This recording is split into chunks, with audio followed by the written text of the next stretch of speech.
Mark, a wrestling fan who enthusiastically believes or behaves as though professional wrestling is not staged, or loses sight of the staged nature of the business while supporting their favorite wrestlers. The term is often used pejoratively. If a Mark is a fan who is under the misguided impression that professional wrestling is real, then what would the term be for a failed professional wrestler who thinks reality is just a show? The following video will document the history of such a man who lived and breathed professional wrestling. It was his passion and his dream, to the point where he put his body on the line to wrestle in venues such as high school gyms, restaurants, and warehouses, to a crowd of anywhere from a dozen to 100 people for little to no pay.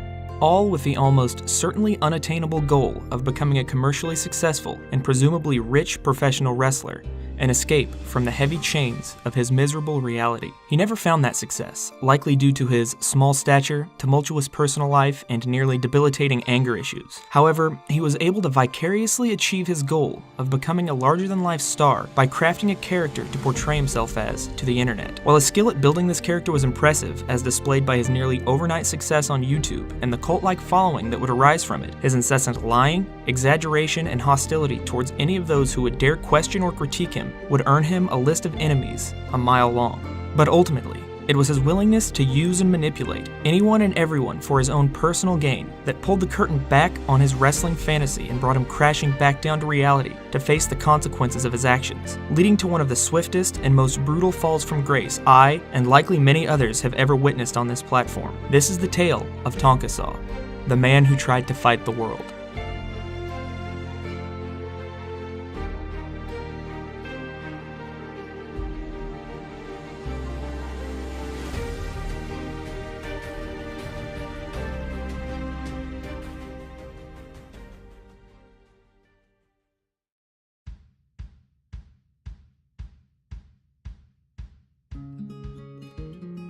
When I first decided to make a deep dive video into the history of the internet's premier tough guy, I had intended it to be one long video, covering everything from start to finish and serving as a monument to one of the biggest laughingstocks of the past few years. Since starting, I have decided to break it up into 3 videos covering distinct periods in his character arc: Tonka's rise from nothing, his relatively brief period as king of streaming, and his fall to utter disgrace, backstabbing and alienating everyone he once called a friend in the process. Now, I could sit here in my recording booth and tell you that this was all part of my supreme Machiavellian master plan, that it's a slow drip to make sure he stays an irrelevant, bitter nobody with no chance of ever garnering even a semblance of the audience he once had. But honestly, it's because my attention span, much like my IQ, is that of a goldfish. In any case, it doesn't matter what sort of troubles befall the likes of Andy Worski or Ethan Ralph or Coach Red Pill or anyone else who participated in his metaphorical public execution. The fact is, no matter what he or anyone else says or does, there will never be a redemption arc for Tonka. The point of this video series is simply to dance on his grave.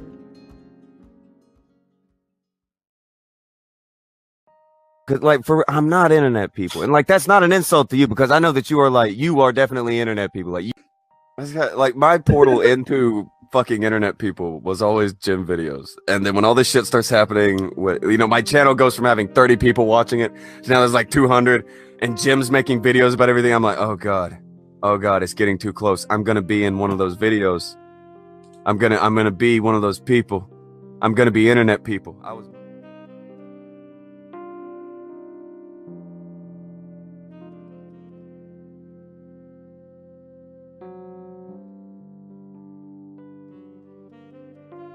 Anyone who's ever watched more than a few live streams featuring Tonka will know of his simple mantras, one of which being, "I'm not internet people." In fact, one of the key elements of the character he built for himself is that he is distinctly anti-internet people and culture, that he prefers to spend his time doing in real-life activities, like riding his mini dune buggies, cruising on his boat, or riding in one of his many expensive high-end vehicles, including a Mercedes. Or was it a Benz? I'm sorry, what, did somebody say earlier he didn't have a Benz? What? He has a Mercedes. Why are you acting Did they make more than one kind of car? Is that the only thing that they make? Wait, you know that a Mercedes-Benz is like the, Do you no Destiny? Do you know that Mercedes makes more than a Benz? Wait, what other Mercedes are you talking about? Dude. He often brags that he's found great success in every venture he's ever embarked upon. I cannot try and succeed, and I will always do it. I've succeeded at everything I've ever done. There's nothing I've ever done that I wasn't a success at. Not a fucking thing. If I stop moving right now, if I nailed my feet to the fucking floor, I've still outdone all of them combined. And there's nothing they can do about it if they tried until the day they died. Where others struggled and gave up, he persevered and thrived. One of the examples he loves to point to in order to drive this narrative home is YouTube. Before he created his Tonka Saw channel, he ran a channel known as Grapple Vision. He would often brag that despite not being an internet person, after less than a year of uploading videos, he had a 5-figure subscriber count, only making the videos on it as a hobby to pass the time while he cared for sick relatives. This, like most of the things to escape his meth-cracked lips, was an obvious lie that no one cared to check him on. In the world Tonka inhabits, that wrestling fantasy dreamed up in an opioid-induced hallucination, he created Grapple Vision in 2016, started uploading videos, and it immediately exploded in popularity. Here in reality, Tonka created the Grapple Vision channel under the username The Great Liger on July 10th of 2009, and based on a snapshot that can be found on the Wayback Machine on August 30th of the same year, he began uploading videos almost immediately, most of which are deleted. However, like everything Tonka has ever attempted, he has found little success in deleting everything off the internet. This video and others like it are a testament to his incompetence in that regard. At the time of writing this script, 2 of the original videos are currently available on the channel. The majority of the videos uploaded on the channel appear to be re-uploads of Japanese professional wrestling matches, with the aforementioned 2 being videos similar to what he began producing on Grapple Vision in late 2016. Short, poorly edited videos featuring an assortment of clips and text descriptors in the place of voiceover, most revolving around pro wrestling or combat sports. Approximately 50 days after his channel was created, he was sporting around 2,000 channel views and almost 10,000 videos watched, meaning he viewed roughly 200 videos per day, or 8 videos per hour, which, coincidentally, is proportionate to the top speed of his wheelchair. If I had to speculate, I would say that he was uploading videos daily, but I have no definitive proof of this. According to the About Me section of his page, he was, quote, "a worker who has been doing shows in the States for the past 5 years.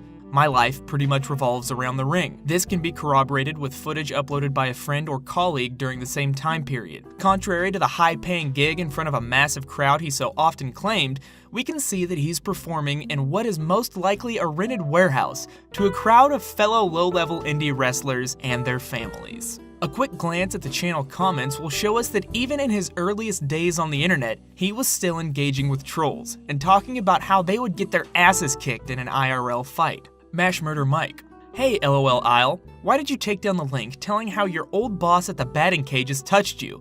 Oh, and by the way, I picked up your Mexican daddy over by Staples Center to come over and mow my lawn and paint my fucking fence. I must say, he did a shit job." The Great Liger: "First off, I'm not LOL, I'll pretend you said 18, just to clear things up. Second, if said person were to put up a comment on that subject, that would be at their business to put up or take down at their own discretion, with no need to be heckled by you, I might add. Third, what is this thing you have against the Latinos? You seem to have some sort of superiority thing going on. Let's put it in perspective, shall we? Chessman, Eudes Messias, Vampiro, and La Parca. What do they have in common in this context? A, they're all Latino. B, they can all kick the crap out of Mash Murder Mike." This archived page is the only glimpse I could find into Tonka's past on the internet before 2014, but I feel comfortable making a few speculations based on the information it has provided. The first being that the claim he so often made of not being internet people is false. He's probably been lurking around the internet for almost a decade, if not longer. The second being that his tendency to try and solve an internet argument with the threat of in real life violence has been going on for just as long. Now these are just my speculations. I can't say whether or not they're true with 100% certainty. I'll leave that to you, the audience, to judge for yourselves. I will grant him this: his Grapple Vision channel grew quite fast once he found a style of video that worked. reaching close to 30k subs in just around a year. And if we look at the comment sections or video descriptions of the early videos he made, we observe what appears to be a very different person from the mentally broken shell of a man that he is today, screaming profanities at and challenging the manhood of anyone who dare question him. Relax.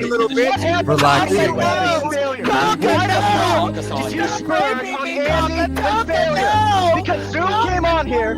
From the description of his channel trailer in November of 2016, he openly invites criticism, critique, and advice, unlike the heavily regulated and moderated livestream chats and comment sections he sports today, where even the slightest negative remark will be removed almost instantaneously by his army of cat lady, soccer moms, and furry moderators. Talk and argue in the comments to your heart's content and let me know how good or bad I'm doing. Thank you to everyone who subscribes and enjoys the videos. In another video he made on the 16th of December titled Debunk Culture, the Treatment of Women, he pays a compliment to a well-thought-out comment with intelligent replies, where he states, "This thread is very well done, guys. Good information here and not a knee-jerk reaction to flip out." This comment also lends more credence to the theory that Tonka has been active on the internet for quite some time, as the meaning of the word thread in regards to a comment and its subsequent replies originates from internet forums. I would be shocked if Tonka did not have or had several accounts across various wrestling forums. In the same video, another user critiques his video style, saying they pack little punch and would benefit greatly from narration. Today, this kind of criticism of Tonka would undoubtedly lead to a furious outburst, hurling insults, challenging the manhood of whomever made the comment, possibly a visit from his incredibly tiny but rabid cult-like fanbase, and if the wound cut too deep, a challenge to an in-person one-on-one fight. In reply, however, he simply explains that he believes that there are too many videos in the world telling people what to think, and that he just wants to disseminate pure information and let people make up their own minds. And as a result, he actually brings the commenter around to his way of thinking. This sort of text-based, calm back and forth with his subscribers would be Tonka's only interaction with his audience until March 6th of 2017, when he did a voice reveal in a podcast he launched titled Grapple Listen, with fellow YouTuber Hibiki in celebration of reaching the 10,000 subscriber mark. In it, all seems well. Tonka is very humble, well-spoken, and prefers to talk about the topic at hand as opposed to discussing himself and his own accomplishments, all of which are noted by fans of the channel. Oddly enough, based on his description of the video and his responses in the comments section, he seemed worried his voice would ruin the channel. As strange of a fear as that is, if he hadn't revealed his voice, there is a possibility that he would have become something in the vein of the Dolan Dark of wrestling channels today, living off easy ad revenue. But I don't believe this fear or timidity was ever genuine. Based on his actions as we progress throughout his story, it will become apparent that his once affable nature, like most aspects of the character that is Tonka, is almost certainly contrived, a careful tactic to garner a brutally loyal fan base that will believe any lie he tells them, satisfying his fantasy of stardom and financially supporting his delusion. After all, why would someone so down-to-earth lie about their accomplishments on the internet?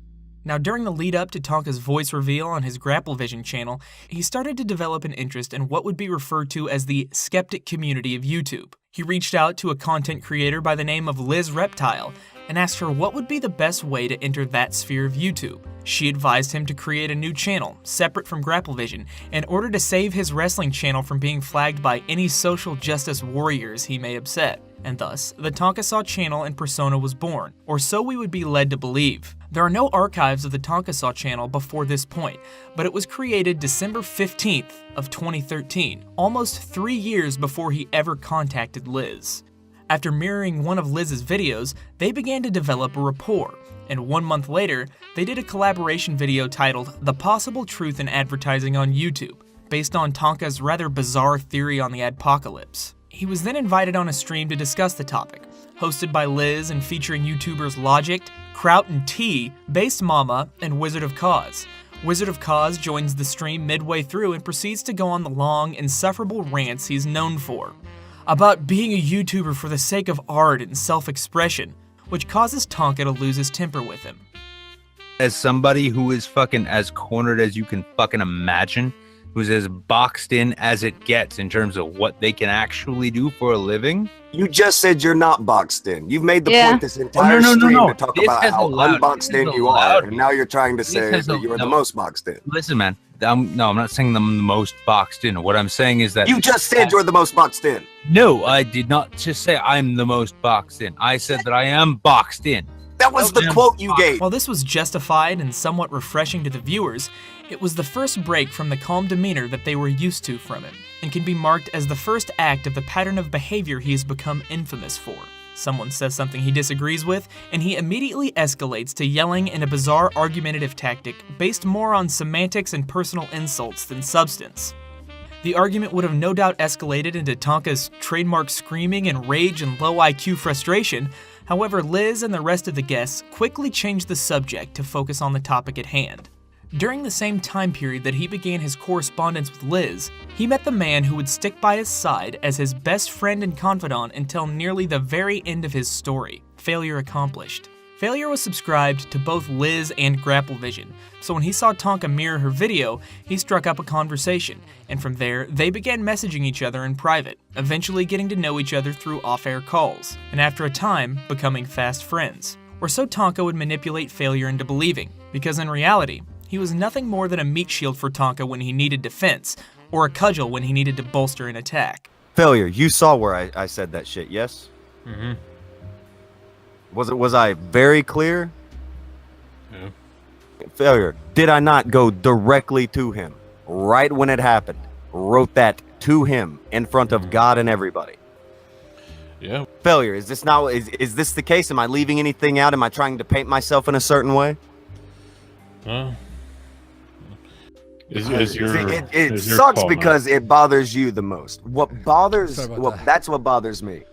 When it bothers like Failure like that, because the only reason I keep doing this show, like I wanted to like do a show, convince Failure and somebody else that the show could be done. Not long after he was invited on Liz's stream where he confronted Wizard of Cause, he was invited by Failure onto a stream with Keemstar. I've heard Tonka claim that in the first stream he ever did with Keemstar, he yelled at him, but in this stream, Tonka agrees with practically everything Keemstar says, and even seems to think he's a pretty decent guy. As time progressed, Tonka began spending more and more of his time streaming, contrary to another of the key attributes he would often emphasize about his character, that he hated talking to people, as if he were some sort of stoic loner instead of the grown man thirsting for attention harder than a stripper with daddy issues that we've all come to know.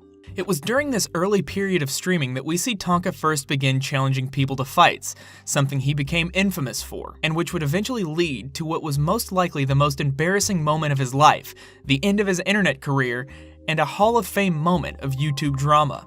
It was a stream on May 21st of 2017 with a man by the name of Ogre over some petty internet drama. Tonka was only tangentially related to the drama, which was between Ogre and a YouTuber named Cognitive Thought. Failure, believing Tonka was the cool-headed person he'd been portraying himself as on GrappleVision and in their other streams, brings Tonka in because he believes he will be able to make everyone see reason instead of escalating things into a screaming match. However, Tonka immediately begins acting like the stereotype of a 10-year-old trailer trash boy hopped up on candy and Mountain Dew, most likely a stereotype he fit to a T in his adolescent years.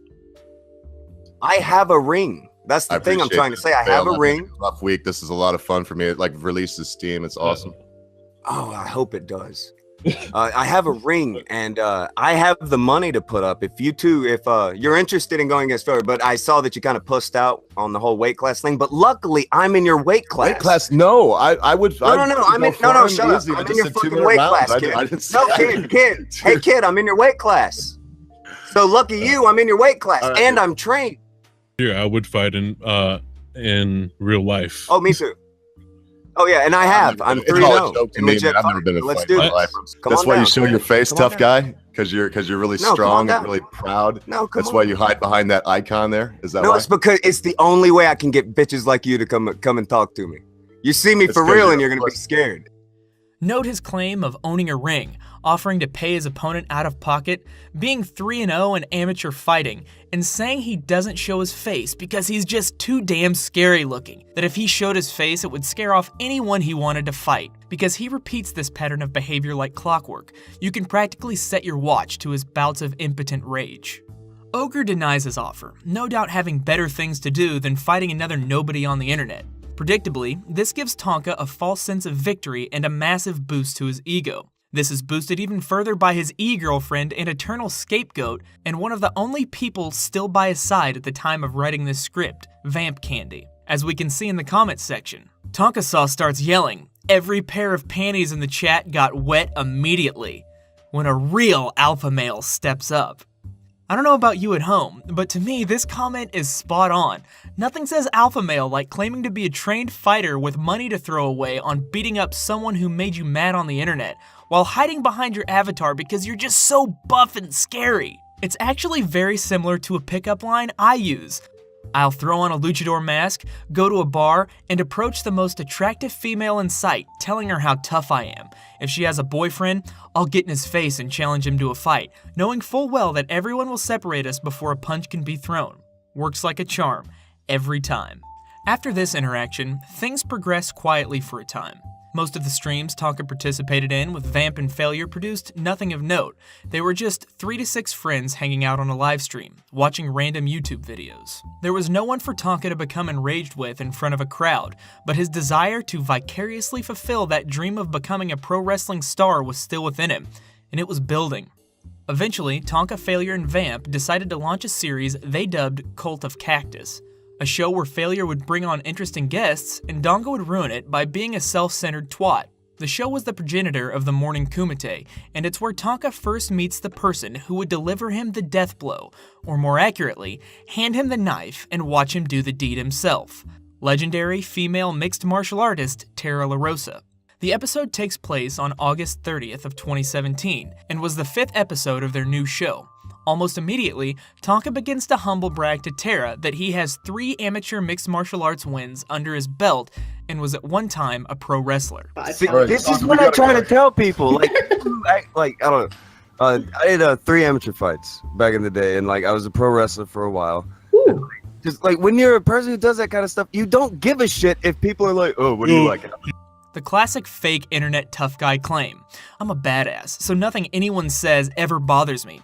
A statement that, as we've seen already, flies in the face of Tonka's behavior. Imagine not only fabricating a mixed martial arts career, but trying to sell it to an actual professional mixed martial artist. Now, Tara didn't call him on this, didn't ask for proof. You see, she truly isn't an internet person, so she still gives people on the web the benefit of the doubt. She becomes rather friendly with the group and would go on to make several sporadic appearances on Tonka's shows, where eventually she cashed the check that Tonka's mouth wrote, only to find that it couldn't be cashed by his skinny little ass. After 16 episodes on November 16th of 2017, Cult of Cactus was dissolved, with the final episode producing an incredible soundbite, which would sit for over a year before it reached maturity. Internet insanity.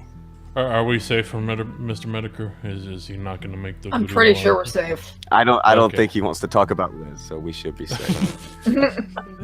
I was really concerned over that for a moment. I was like, Well, Failure, if Medicare ever decided to pick that up, we wouldn't be the parties that he'd be making the video about. Now, this video hopes to highlight what an internet tough guy actually is, what their behavior will always lead to, and why they should be mocked and ridiculed anytime they're encountered on the internet. Our story begins with the internet personality Tonka Saw. Good old Donga. Bruh, look at this dude. Wait till you see the. No, no, no, no.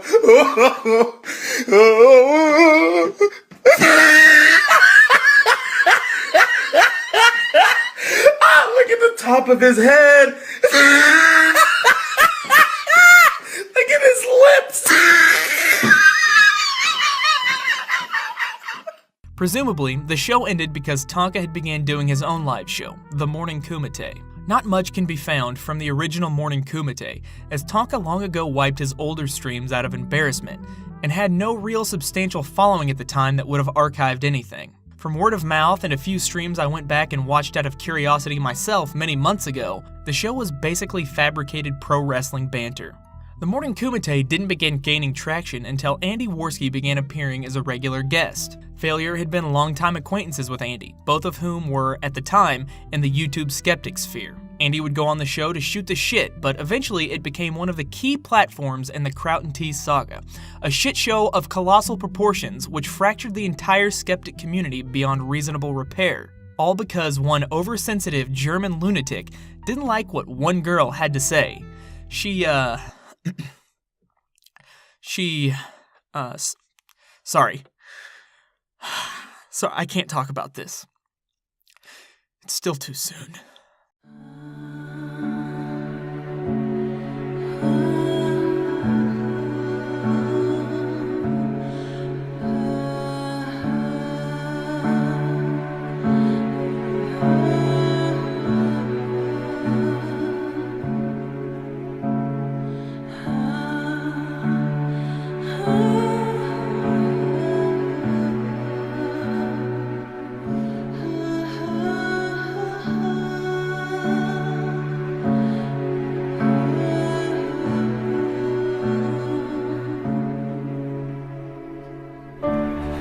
Why are we still here? Just to suffer? Every night, I can feel my leg and my arm, even my fingers. The body I've lost. The comrades I've lost won't stop hurting. It was Tonka's participation in the metaphorical public stoning of Crown T for his embarrassing actions that propelled him to almost overnight success. Success which he continued to grow by doing daily streams shitting on YouTube's anti-SJW skeptic community, something that was a bit overdue, as they had began acting eerily similar to the smug atheists that preceded them. He, along with his permanent co-host Failure and semi-permanent co-host Andy Worski, would spearhead a new genre on YouTube, a genre that came to be known as internet blood sports. It provided them with fame and money beyond their wildest dreams, and it seemed they would remain on top of the world for years to come. It lasted half a year before they were at each other's throats like bitter co-hosts who had been together for decades as opposed to months. After a full year, Tonka would lose his mind and become a bigger laughingstock than every person he ever stepped on in his climb to the top. An abject lesson in how to destroy your real life by taking the internet too seriously.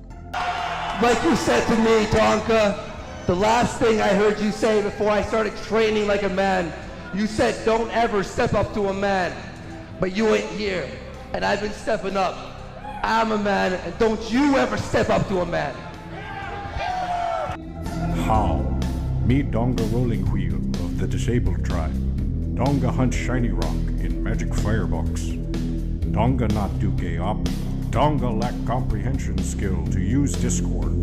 Tonka have internet show. Dead air.